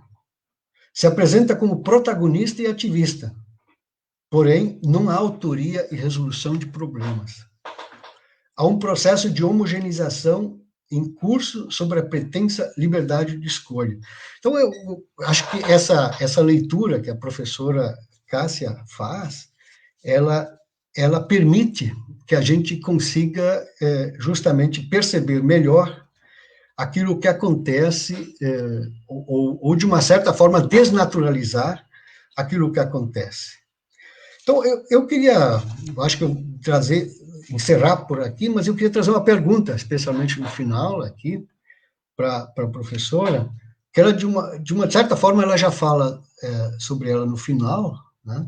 E como nós estamos falando um espaço de formação de professores, né, de professores, então, quais os espaços formativos comprometidos com uma crítica que objetive, a partir do desvelar da ideologia, a construção de um projeto contra-hegemônico que aponte para a emancipação dos que vivem do trabalho? Então, eu acho que no final a professora já apontava algumas questões, algumas soluções para isso, mas talvez seja um ponto de partida para a gente discutir a mais, né? Outra coisa que eu queria trazer presente aqui, eu acho que nós vivemos hoje uma certa... Quem é que faz? Quem é que são os protagonistas? Ou quem é que são aqueles que fazem uma espécie de... que fazem a leitura contra-hegemônica, né?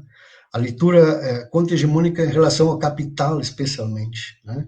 Nós sabemos que no Brasil aconteceram inúmeras reformas, a professora já falava antes da reforma trabalhista, de uma certa forma, mas nós tivemos uma série de reformas que aconteceram no país nesses últimos anos, aí, especialmente nos últimos 2, né? Onde, de uma certa forma, ficou demonstrada a força do regime de acumulação flexível, na rearticulação de suas alianças que permitiram a reforma da Previdência, o ajuste dos gastos públicos, que penalizam a educação e a saúde, além de outros investimentos, a reforma da conciliação das leis do trabalho, a aprovação do projeto de lei que regulamenta a terceirização indiscriminada e, na área da educação, o ajuste no ensino médio. Então, é uma provocação, assim, do que a gente pode...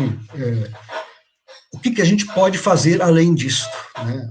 De uma certa forma, a professora já tentou colocar no final aí, mas ficam aí. A escola, historicamente, nós sabemos, a professora, inclusive, coloca num texto dela, que a escola, ela historicamente, ela exerceu um papel importantíssimo, né? De fazer o espaço da crítica, né? Os movimentos sociais, né? Também podem fazer, os próprios sindicatos, as universidades, os institutos federais, como espaços de crítica e, inclusive, de uma certa construção alternativa a essas questões que se apresentam dentro daquilo que se fala de aprendizagem flexível, que eu tentei rapidamente retomar, mas é de uma riqueza muito grande o que ela colocava, e chama atenção para outros pontos importantes, que a gente percebe, especialmente a questão da autoria, por exemplo, que ela fala.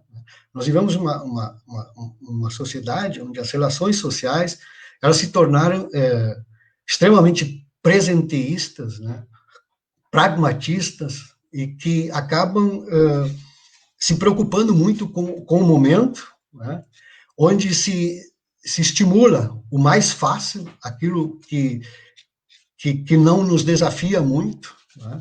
Então, e até que ponto esse tipo de questões, o que nós podemos fazer frente a isso? Essa é a minha pergunta que eu faria aí para a professora. Eu agradeço aí, o Marcos pode retomar aí a discussão.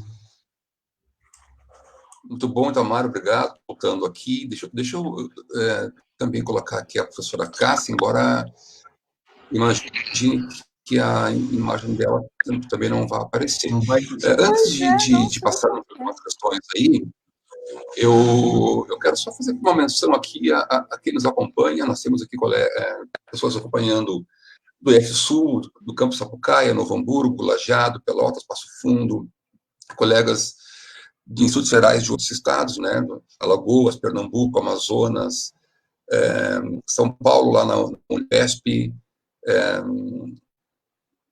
do Piauí, Sergipe, Rio de Janeiro, do IFC, do Instituto Federal Catarinense, Campus São Francisco do Sul, em São Paulo, Araraquara, São Luís do Maranhão, da Univates, aí próximo a Lajeado, Curitiba, Blumenau, colegas do DCE da URGS, do IF Farroupilha, Campus Santa Rosa, né?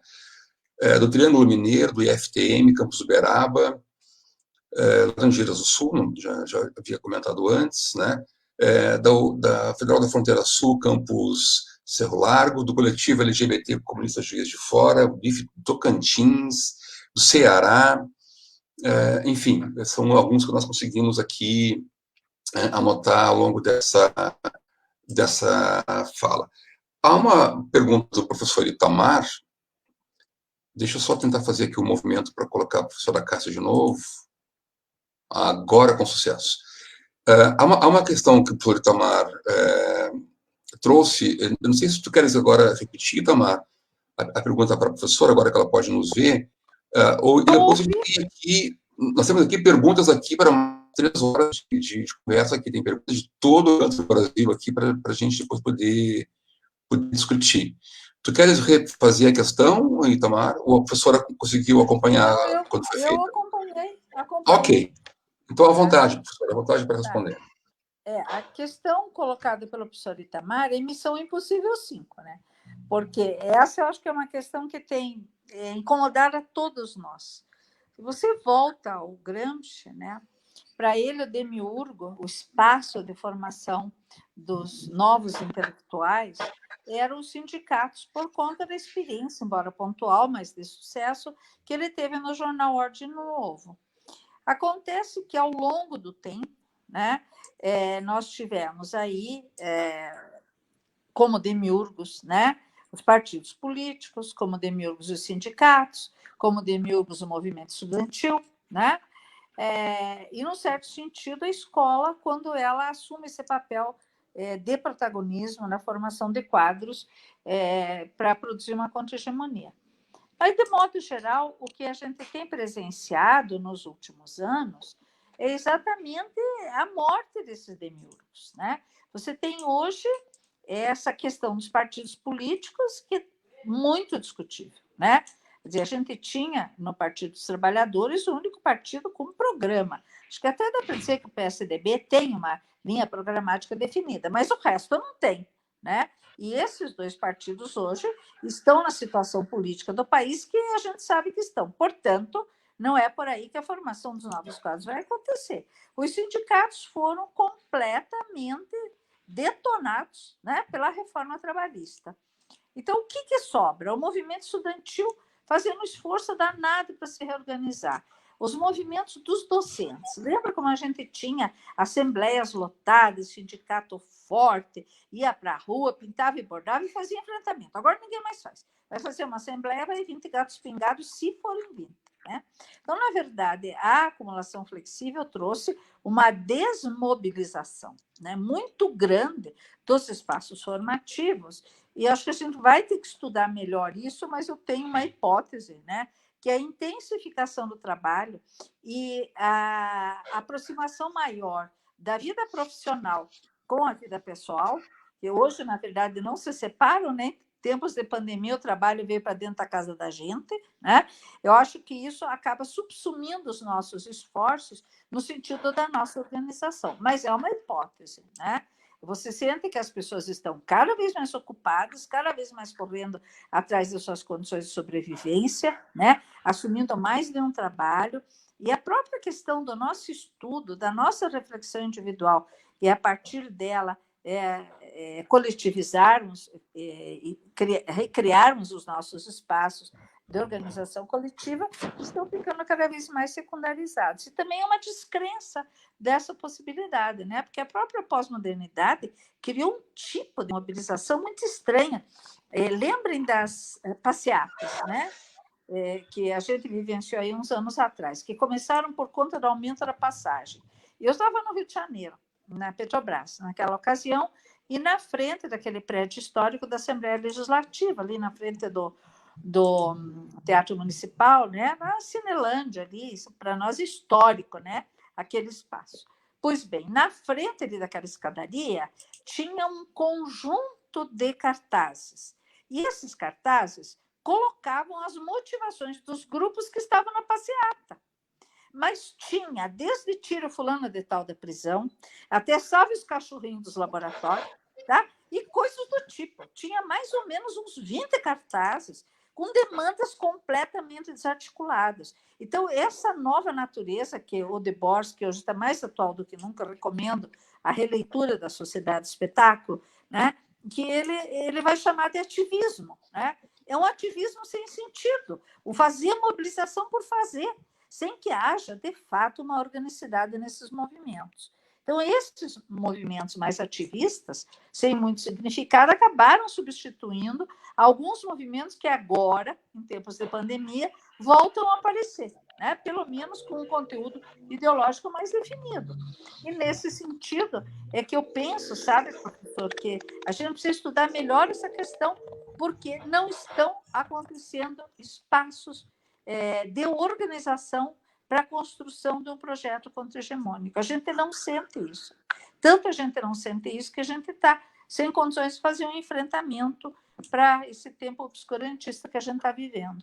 Eu acho que essa questão que o senhor faz é uma questão central que a gente tem que voltar a discutir em todos os nossos espaços e buscar formas de retomar nossa organização coletiva. Nós estamos como espectadores da tragédia. Muito bem. Obrigado pela resposta, professora. Nós temos aqui muitas questões aqui, né? Mas pelo adiantar da hora, eu vou trazer duas questões e aí a professora e o professor Itamar fiquem à vontade para se manifestarem na forma como acharem conveniente, tá? Eu vou trazer aqui primeiro uma questão do colega Luiz de Freitas, que já... Né, ele pergunta assim: professora, a situação da pandemia justificaria a necessidade de utilização de ensino remoto ou EAD? Ou seja, é possível resistirmos ao sucateamento da educação pública via ensino remoto ou EAD nesse momento de impossibilidade de aulas presenciais? E eu abro a questão aos dois, a professora e também o professor Itamar. Quer começar, professor Itamar? Olha, esse é um debate que nós estamos fazendo e quebrando os nossos neurônios aí, se é a expressão que a gente pode usar. Nós tivemos discussões intensas aí ultimamente, né, do que a educação, do que nós podemos fazer na educação pública, se pode ou não fazer, né, e tem opiniões das mais diferentes aí, né? Tem aqueles que a gente percebe, tem o lado do que defende a ideia de que nós deveremos fazer aquilo que as empresas fazem, a sociedade faz, os grupos econômicos fazem, né?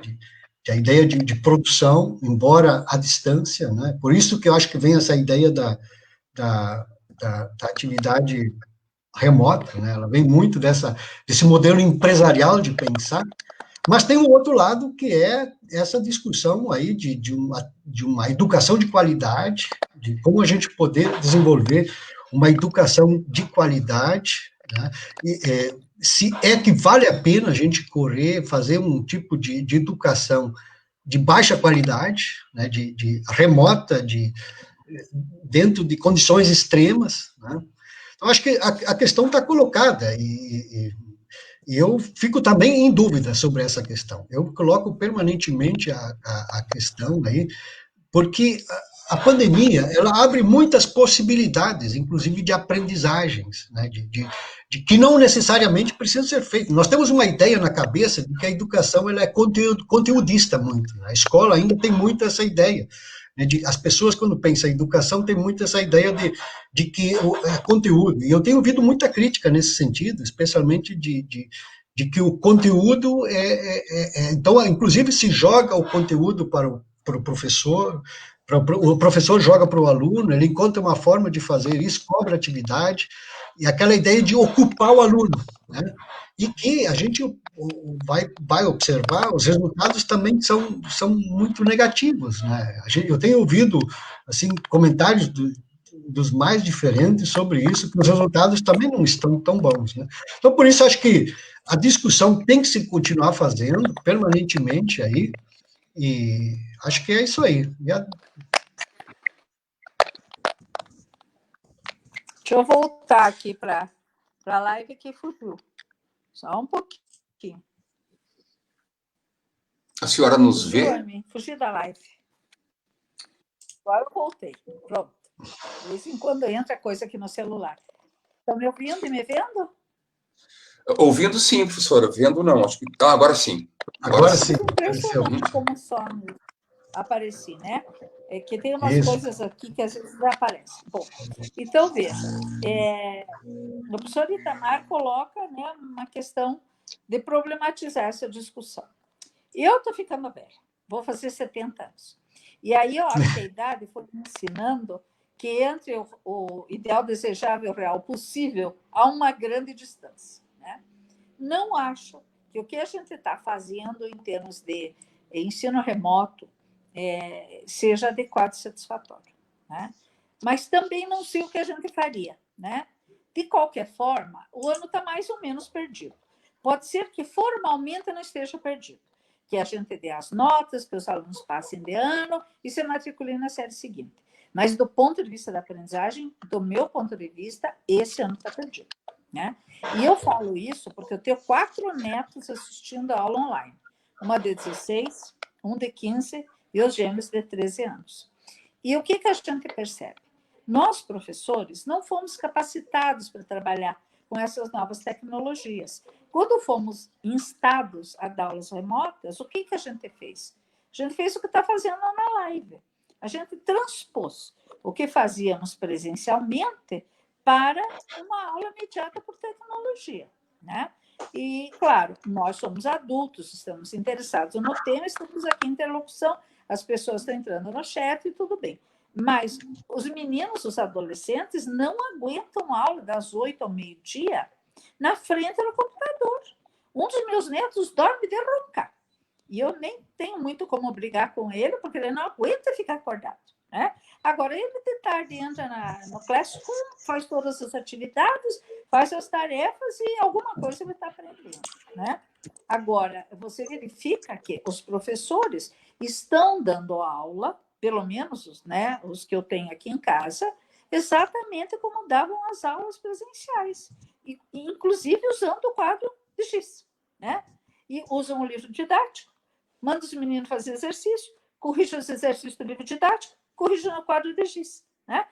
E aí, sem a relação presencial, isso não há quem aguente 4 horas por dia, todos os dias da semana. Né?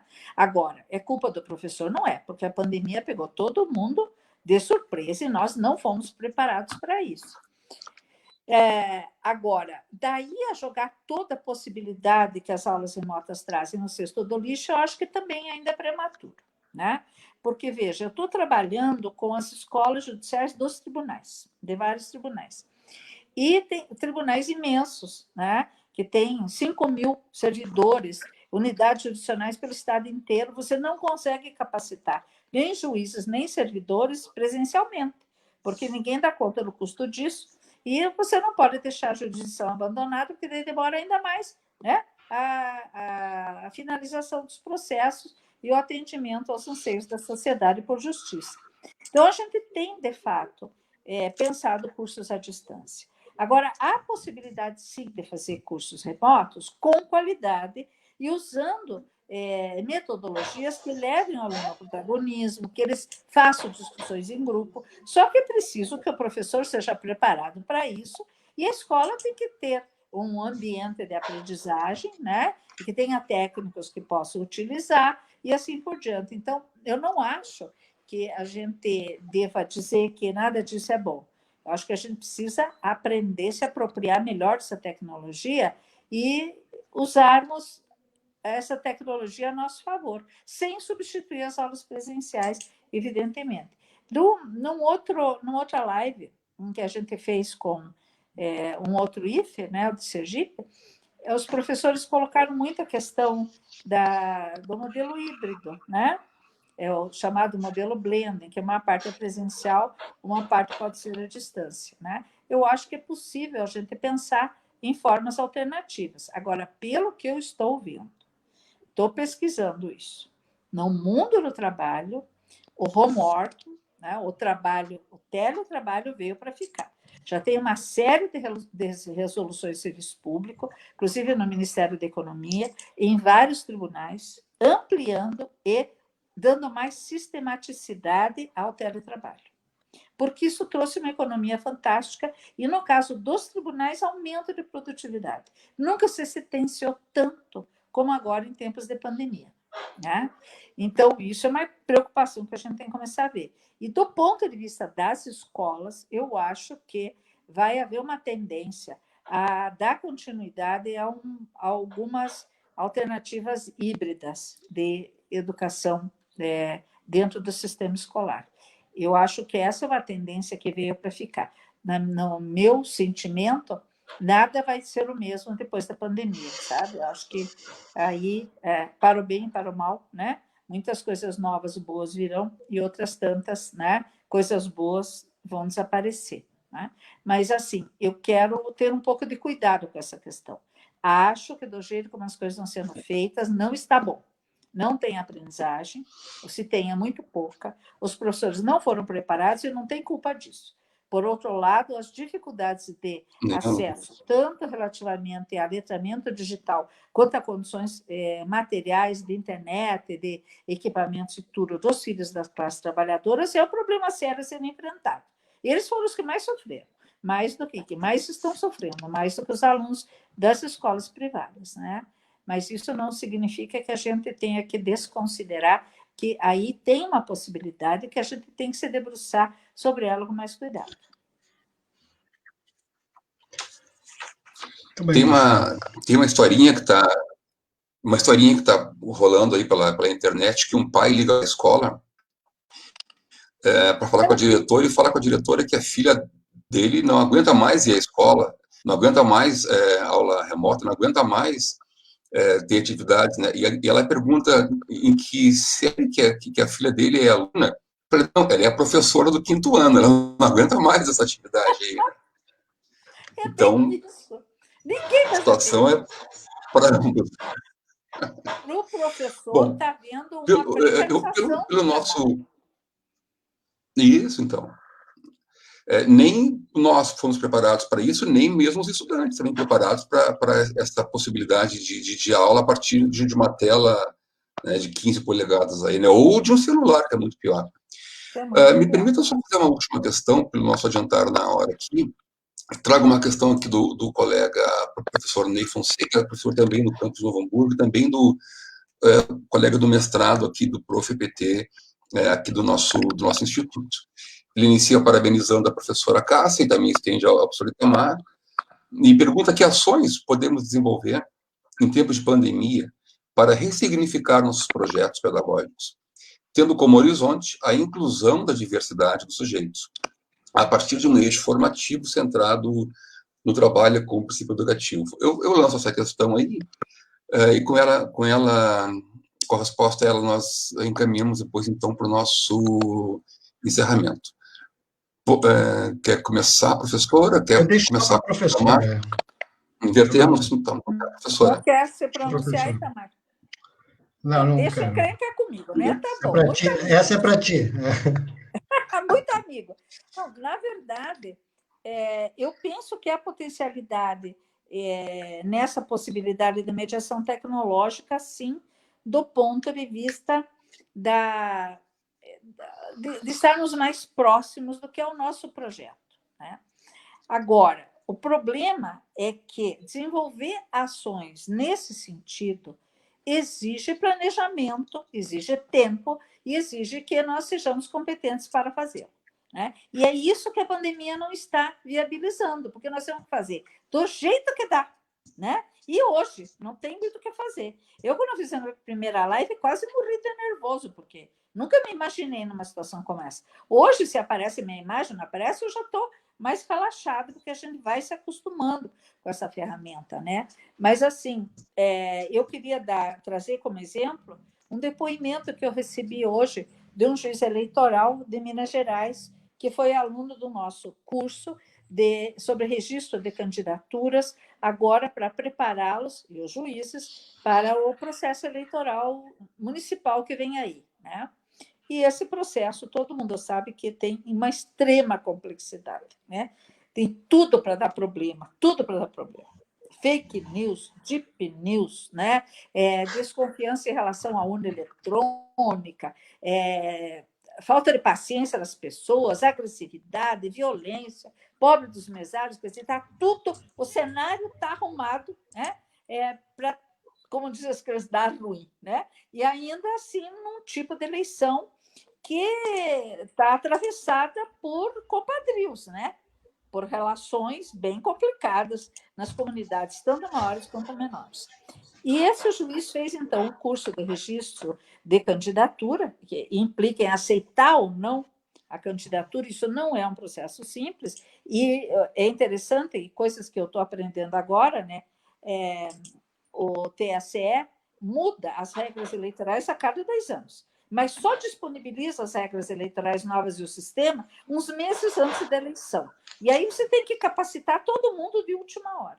E aí, com a pandemia, né, nós fizemos um curso à distância, né? Mas ele tinha várias aulas síncronas, ensinando a operar o próprio sistema informatizado de registro de candidatura. Vocês não imaginam a maravilha do depoimento de um dos juízes que eu recebi hoje, elogiando o trabalho que foi feito. Se tivesse sido presencial, não teria sido tão eficiente como foi, porque aí eles puderam, ao mesmo tempo, abrir as suas ferramentas, né, nas suas casas, entrar nos sistemas, porque eles têm as senhas, operar, né, e sanar as dúvidas. Mas por que esse curso foi bom e teve sucesso? Porque a gente levou 1 mês e meio planejando isso com uma professora extremamente competente na questão do registro de candidatura, né?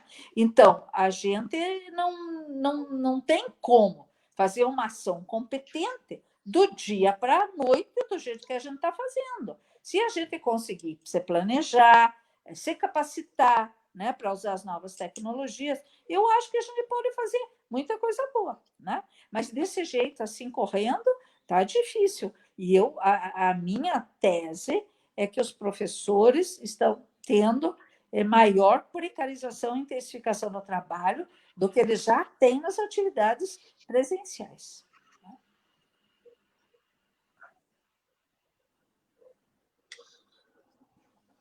Muito bem. O Itamar quer fazer um comentário? Não, então, eu acho então assim pode encaminhar. Sim, à vontade, Tamara, à vontade. Não, eu endosso o que a professora falou. Eu penso que nós não podemos jogar fora todos os mecanismos de educação virtual que existem por causa de atividades que talvez a gente não tenha conseguido ou ainda não consiga planejar adequadamente, né? Então, eu penso que nós devemos, sim, assumir essa questão de educação à distância, atividade remota, mecanismos de educação virtual com todo carinho, porque eu também concordo que essas tecnologias, elas vieram, sim, para ficar. Agora, nós temos que pensar justamente essas questões criticamente. Eu acho que a professora colocou, especialmente quando se fala, por exemplo, daquilo que está posto social. Nós não podemos aceitar simplesmente as coisas como elas nos são colocadas. E nós temos que pensar isso de uma forma, com metodologias adequadas e usar os recursos que tem justamente para propor mecanismos ou atividades positivas em termos de uma construção de uma sociedade solidária, justa, o mais possível, né? Muito bem. Então, professora, se quiser encaminhar um encerramento, uma palavra final, e depois também o Itamar. Olha, eu gostaria... Já agradecendo, nossamente agradecemos já por estar aqui, e também a todos que nos acompanharam lá. Professora. Eu quero, mais uma vez, reiterar os meus agradecimentos por essa oportunidade de estar com meus colegas, né, discutindo questões que têm sido as nossas interrogações e o mote das nossas pesquisas aí nos últimos praticamente 40 anos já, né? E continuamos agora pesquisando essa questão da aprendizagem flexível a partir do que está acontecendo na pandemia, né? Mas eu quero, assim, deixar como uma mensagem final que nós não podemos abandonar as nossas utopias, né? Nós temos que nos fortalecer, buscar nossos canais de integração, buscar nos reorganizarmos os nossos movimentos e fazer um enfrentamento, porque ninguém merece o que a gente está vivendo nesse país, né? Esse obscurantismo, né? Essa negação da ciência, esta caça às bruxas, né? Essa situação horrorosa de dossiês dos antifascistas produzidos na calada dos ministérios, essa concepção de educação horrorosa, a destruição de anos e anos de construção de uma diplomacia, né, que os nossos excelentes ministros fizeram ao longo dos últimos 40 anos, tudo por terra, né? Como por terra estão indo as nossas florestas, por terra estão indo as nossas riquezas e o nosso povo cada vez mais pauperizado. Então, acho que a gente tem que resgatar o nosso sentido de indignação e buscar nossa reorganização para que a gente possa enfrentar essa situação, sempre orientados pela utopia que nos tem unido e nos tem feito cúmplices ao longo de tantos anos de luta por aí. Eu quero dar o meu abraço carinhoso a todos os meus colegas que estão aí nessa luta, né? E dizer que nós estamos aqui, né? Sempre. Muito obrigada e boa noite a todos. Eu quero dizer que foi uma alegria muito grande poder, especialmente, acompanhar as discussões da professora Cássia. Acho que a contribuição dela para a educação profissional e tecnológica ela é significativa, e fico feliz que ela esteja bem ainda, e com toda essa vivacidade. Acho que é um exemplo aí para nós seguirmos, especialmente em termos, eu concordo com ela no sentido assim de que a gente tem que ter utopia, né? E nós temos que, de uma certa forma, lutar para colocar os destinos da história nas nossas mãos, né? E não negá-la. Acho que esse é o grande desafio para nós todos. Muito bem, cumprimento ao Itamar, querido colega, a professora Cássia.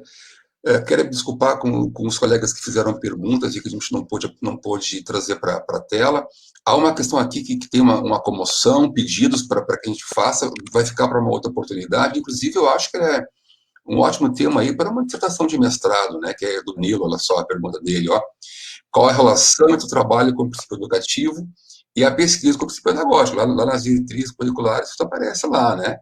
E como essa relação, se houver, pode ser promovida? Isso é uma discussão aí para mais 1h30, mais ou menos. Com certeza. De conversa, e um bom trabalho de mestrado também aí, né? A gente pode encaminhar aí para o futuro. Quero agradecer aqui também a Lúcia, a Ana e a Elisa, que colaboraram com a interpretação, aí expandindo aí nosso alcance aí ao longo dessa noite. Obrigado, professor Itamar, obrigado, professora Cássia. Quero também agradecer aqui aos colegas do ProfPT, na coordenação da professora Marta, que também está conosco aí, a professora Raquel também, que fez o contato inicial com a senhora, né, professora? Para que fosse possível que a senhora estivesse hoje conosco, então, aí. Boa noite a todos. A professora Marta está por aqui. Dá uma palavrinha final, vamos ver. Professora? Então, só agradecer imensamente a professora Cássia, né? Foi um prazer tê-la aqui conosco essa noite. Vários comentários positivos ali pelo Facebook. O professor Itamar também, muito obrigada, nosso colega, né? Professor Marcos, obrigada por coordenar hoje. E as nossas queridas intérpretes, né? Lúcia, muito obrigada. Lúcia estreando conosco aqui. A Elisa e a Ana Marci, que vieram de Pelotas, né? Estão em Pelotas para nos ajudar. Também agradecemos imensamente ao Campus KVG por nos ajudar com as intérpretes também. Muito obrigada, gente. Tchau, Beijo tchau. a todos. Tchau, tchau. Beijo. Obrigado a todos, boa noite a todos, obrigado. Muito obrigada, Marcos. Obrigada, meninas. Tchau, gente. Um bom Muito obrigado a todos, tá? Tchau, Itamar. Um abraço, Cássia. Tchau. Tchau.